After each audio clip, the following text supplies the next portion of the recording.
श्री रविदास जी का नाम सुना होगा, बहुत बड़े महान भक्त हैं रविदास, संत रविदास जी है ना। तो काशी के ब्राह्मणों ने विरोध किया, इनको पूजा नहीं करनी चाहिए, ठाकुर जी की पूजा करने का इनको अधिकार नहीं। तो बादशाह अन्य धर्मावलंबी था, तुरंत बुलाए गए रविदास जी, ब्राह्मणों की ऐसे पंक्ति बैठी और उनसे कहा कि आप ठाकुर सेवा क्यों करते हो? उनका हमारे ठाकुर वो करवाना चाहते इसलिए ठाकुर सेवा करते हैं। तो ब्राह्मणों ने कहा तुम मतलब शास्त्र विरुद्ध तुम आचरण करते हो और राज्य में बहुत बड़ा अनर्थ हो जाएगा। तो वो अपने भाषा से समझाया।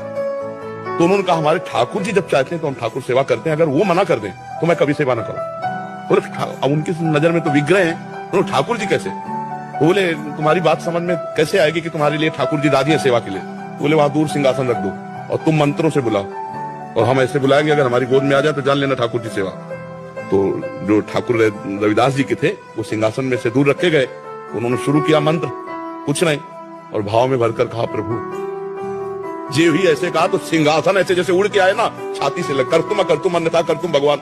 तो ब्राह्मणों ने फिर बात रखी कि ये इनके ठाकुर ने कुछ जादू टोना किए होंगे, हम अपने ठाकुर लाते हैं। तो अपने ठाकुर लाए और मंत्र बादशाह के सामने, पर फिर जे ही ऐसे भाव में किया ठाकुर। महान संत मन चंगा उन्हीं का सूत्र है। तो कठौती में सबरी जी के पास भगवान गए, सबरी जी की स्तुति की और वहां भगवान ने अपने श्रीमुख से कहा जाति पाति कुल कर्म धर्म का इसका में कोई संबंध नहीं, मानो